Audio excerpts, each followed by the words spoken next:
नमस्कार दोस्तों, स्वागत है आप सभी का पाथ फाइंडर पर। रक्षा के क्षेत्र में भारत के द्वारा एक और बड़ा कदम लिया जा रहा है। हम लोग अभी तक एंटी सबमरीन वॉरफेयर के लिए रशियन कॉर्वेट्स का इस्तेमाल करते थे, जिनकी प्रोक्योरमेंट इंडिया ने आज से कई साल पहले करी थी। लेकिन in order to become self dependent, in order to become आत्मनिर्भर, इंडिया ने यह घोषित किया है कि वो अब इन एंटी सबमरीन वॉरफेयर की जो शैलो वाटर क्राफ्ट्स होती हैं, इनको हमारे ही घर के अंदर बनाने वाला है। आप यहां पे देख सकते हैं, ये खबर हाल ही में सामने आई। GRSE लेज द कील of 5th anti submarine warfare shallow water craft. और इसमें अगर आप देखें तो पूरा का पूरा जो ये प्रोजेक्ट है, ये कुल मिला के $2 बिलियन का प्रोजेक्ट है, जिसको की मंजूरी दी गई है। समझेंगे कि ये ASWCs क्या होती हैं, क्या इनकी विशेषताएं हैं, और जो ये शैलो वाटर वाले आपके क्राफ्ट्स होते हैं, इनमें क्या क्या खास बातें होती हैं, और उसके बाद समझेंगे किस तरीके से ये हमारी नेवी के लिए गेम चेंजर साबित हो सकता है। चलिए शुरू करते हैं मेरे साथ। मेरा नाम है अनिरुद्ध। इस लेक्चर की PDF को डाउनलोड कर सकते हैं यहां पर दिए गए टेलीग्राम चैनल के माध्यम से। इसके अलावा आप लोग जुड़ सकते हैं using this particular handle on the Unacademy app as well. इसकी टाइमलाइन को ब्रीफली समझ लीजिए। आज से 8 साल पहले 2013 में इंडिजिनस डेवलपमेंट का जो प्रपोजल था ऑफ 700 टन ASWSWC, इसको क्लियर किया गया था by the defence acquisition council, जो कि मिनिस्ट्री ऑफ डिफेंस के तहत आता है। 2014 में इसकी जो रिक्वेस्ट फॉर प्रपोजल थी, उसको पास किया गया और इसको इशू किया गया to various private and the public sector shipyards. 5 साल की पूरी ये जो टेंडर्स को फ्लोट किया गया था, 2019 में इसका फैसला सामने आता है कि CSL यानी कि कोचिन शिपयार्ड लिमिटेड ने इस कॉन्ट्रैक्ट को साइन कर लिया है for building and supplying 8 such SWCs for the Indian navy.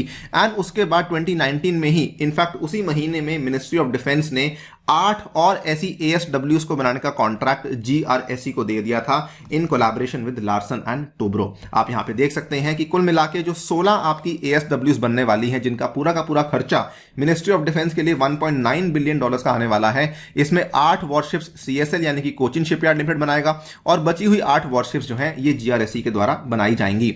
दोनों के बारे में जानकारी आप यहां पे ले सकते हैं। GRSE का हेडक्वार्टर कलकत्ता में है और कोचिन शिपयार्ड का हेडक्वार्टर जो है ये कोची में देखने को मिल जाता है। दोनों ही काफी बड़े बड़े शिपयार्ड्स माने जाते हैं जो कि भारत में देखने को मिलते हैं। नाउ ये वाले जो हम लोग एंटी सबमरीन वॉरफेयर के क्राफ्ट बनाने वाले हैं, इसके चलते हम लोग रशियन कॉर्वेट्स को रिप्लेस करने वाले हैं। ये वो वाले कॉर्वेट्स हैं जो कि इंडिया इस्तेमाल करता आया है सिंस 1989, यानी कि पिछले 30-32 सालों से हम इन्हीं कॉर्वेट्स के ऊपर डिपेंडेंट थे। ये जो आपके कॉर्वेट्स थे, इनका मेन काम क्या था? We were able to conduct the anti submarine operations in the coastal waters. साथ ही में हम लोग लो इंटेंसिटी मैरीटाइम ऑपरेशंस को भी इसके माध्यम से यूज कर पा रहे थे। ये आप देख सकते हैं, ये जो आपके कॉर्वेट्स हमने यहां पे दिखाए हैं, ये रशियन क्लास के कॉर्वेट्स हैं। इनको इंडिया ने अभे क्लास का नाम दिया था, and they are the customised variants of the Soviet Pauk class corvettes. इनका मेन मकसद बेसिकली कोस्टल पेट्रोलिंग का था, यानी कि तट के पास जाके गश्त करने का, और एंटी सबमरीन वॉरफेयर का भी इनका मेन मकसद था। आप देख सकते हैं कुल मिला के अभी तक ये वाली जो कॉर्वेट्स थी वो केवल 3 है जो कि इंडिया आज भी यूज कर रही है। एक जो आपकी आगरा के नाम से P-36 था, इसको हमने डीकमीशन कर दिया है, लेकिन बाकी 3 आज के टाइम में भी एक्टिवली काम कर रही हैं। इन्हीं को रिप्लेस करने के लिए अब हमने हमारे घर पे ASWs को बनाना शुरू कर दिया है। एक ट्रिविया बताना चाहूंगा, कॉर्वेट क्या होता है? कॉर्वेट बेसिकली जो आपकी वॉरशिप्स होती हैं, उसमें सबसे छोटी शिप होती है। नंबर 1 पे कॉर्वेट आता है, कॉर्वेट से बड़ा होता है फ्रिगेट, फ्रिगेट से बड़ा होता है डिस्ट्रॉयर, और डिस्ट्रॉयर से बड़ा होता है एयरक्राफ्ट कैरियर, जो कि बेसिकली पूरे के पूरे इस ग्रुप को लीड करता है। नाउ ये आपका कॉर्वेट्स हैं जो कि हम इंडिया में बनाने वाले हैं। जिस पर्टिकुलर क्राफ्ट की कील को रिसेंटली ले डाउन किया गया था, कील मतलब ऐसा मान लीजिए एक तरीके से उसका नींव ले डाउन किया था कि अब उसकी कंस्ट्रक्शन शुरू होने वाली है।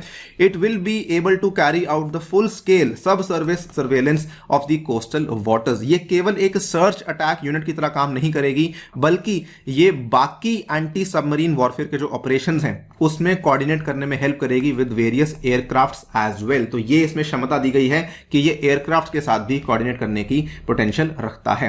इसकी अगर की फीचर्स की बात करें, जो शैलो वाटर कॉर्वेट्स हैं ये काफी बड़ी होने वाली है। नाउ इसकी खास बात यही है कि इवन दो ये शैलो वाटर कॉर्वेट्स हैं, लेकिन फिर भी ये बड़ी होने वाली हैं। इसकी जो ओवरऑल लेंथ है 78 मीटर्स की होगी, ब्रेड्थ लगभग 11.3 मीटर्स के आसपास की होगी, और इसकी मैक्सिमम स्पीड रीच करने की क्षमता 25 नॉट्स के आसपास हमें देखने को मिल जाने वाली है।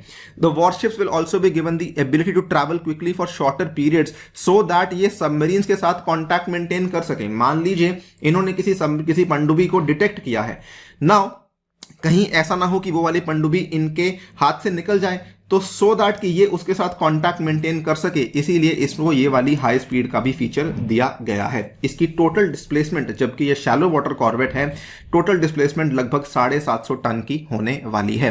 इसमें कई सारी स्टेल्थ, हाई परफॉर्मिंग स्टेल्थ और सिग्नेचर टेक्नोलॉजीज का भी इक्विपमेंट दिया जाएगा, जिसके चलते they will enable them to be largely undetectable as targets for surveillance system as well as the enemy submarine. कहीं ऐसा ना हो कि इसी के ऊपर अटैक हो जाए, तो उसके लिए इसमें स्टेल्थ टेक्नोलॉजीज का इस्तेमाल भी किया जा रहा है।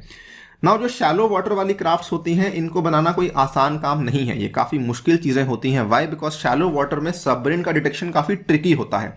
शैलो वाटर में सबमरीन जो साउंड वेव्स को छोड़ रहा होता है, वो वाली साउंड वेव्स या तो रिफ्लेक्ट कर जाती हैं या फिर बहुत जल्दी अब्जॉर्ब कर जाती हैं सॉफ्ट मड के ऊपर। तो उनको डिटेक्ट करने के लिए शैलो वाटर क्राफ्ट्स को बनाया जाता है, और वो वाले क्राफ्ट्स आपके ये वाले क्राफ्ट्स हैं जो कि आज इंडिया बना रहा है। इसके ऊपर कई सारे वेपन सिस्टम्स को भी इंटीग्रेट करवाया गया है। Warship will have the ability to employ anti submarine weapons including the likes of the light weight torpedoes, anti submarine warfare rockets and combat management systems as well. ये आपके सामने हमने photo दिखाई है, ये एक तरीके का टॉर्पीडो है जो कि इसके अंदर आप यहां से लॉन्च करवा पाएंगे। इसके अलावा इसमें जो रिमोट कंट्रोल गन्स भी दी जा रही हैं, जिसकी मदद से आप फायरिंग भी कर पाएंगे, जिसमें ऑप्ट्रॉनिक कंट्रोल सिस्टम्स का इस्तेमाल किया जाएगा। ये आपने आई एम श्योर कई सारी शिप्स के ऊपर देखा होगा, तो ये वाली चीजों को भी इसके ऊपर इंक्लूड करवाया जाएगा।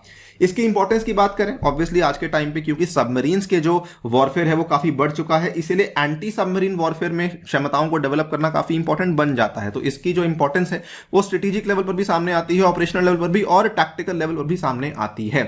ASWs have become an important way of enhancing the naval capabilities for most of the countries, क्योंकि आज के टाइम पे खास रूप से हमारा दुश्मन चाइना है, वो अपनी पनडुब्बियों को इंडियन ओशन में तो भेज ही रहा है, लेकिन साथ ही में कई सारे और भारत के पड़ोसी देशों को भी वो पनडुब्बियां दे रहा है, जो कि अगेन उनको इंडियन ओशन के अंदर डिप्लॉय कर रही हैं। किसी भी टाइम पे टेंशन जब हाई हो जाती हैं, सबमरीन्स का उनकी डिप्लॉयमेंट काफी बढ़ जाती है। केवल इतना ही नहीं, even during peace time submarines की डिप्लॉयमेंट तो होती ही रहती है। तो इन चीजों के साथ टैकल करने के लिए ये वाले ASWs काफी ज्यादा हेल्पफुल साबित होने वाले हैं। अगर मैं नेवी के वाइस एडमिरल मिस्टर गोरमडे की वर्ड्स का इस्तेमाल करूं, तो इन्होंने यहां पर कहा है that the SWCs are expected to substantially strengthen the Indian Navy's anti-submarine capability, और इन्होंने ये भी कहा है the shallow water craft employed with uber sophisticated underwater sensors will give a boost to the Navy's ASW capability. So definitely ये एक बहुत बड़ी डेवलपमेंट है जो कि हमने इंडिया में करी है, हमारे आत्मनिर्भरता के जो मिशन है उसके लिए भी, और जनरली हमारी नेवी की जो फोर्स मल्टीप्लायर की तरह भी उसके लिए ये एक्ट डेफिनेटली करने वाला है। दोस्तों फिलहाल के लिए वीडियो में इतना ही। जाने से पहले बताना चाहूंगा that the Unacademy new year offer has finally been revealed. अगर आप मेरा कोड अनि यूपीएससी इस्तेमाल करते हैं तो आपको सीधा 22% का बड़ा डिस्काउंट मिलने वाला है। ये ऑफर मात्र 3 दिन तक वैलिड होगा। जो प्राइस पहले 55,000 में आपको मिल रहा था प्लस कॉम्बो, वो अब आपको मिल रहा है 48,120 रुपीज के अंदर। सो बिल्कुल देरी ना करें, इस कोर्स को जल्दी से परचेज कर लें। अनि यूपीएससी कोड इस्तेमाल करेंगे तो ये सारे के सारे फायदे मिलेंगे। मेरी पर्सनल गाइडेंस व्हाट्सएप ग्रुप में एडिशन और 20 बुक्स भी आपको पहुंचाई जाएंगी। ये बैचेस शुरू हो चुके हैं, इसमें आप लोग एनरोल कर सकते हैं। मेरे द्वारा भी आपको ये वाली ऑफरिंग्स अवेलेबल करवाई जाएंगी। साथ ही में आप कॉम्बैट में हिस्सा ले सकते हैं on the upcoming 2 January using the code अनि यूपीएससी। इसी के साथ आपसे लेता हूं विदा। Thank you for listening, stay tuned and stay safe.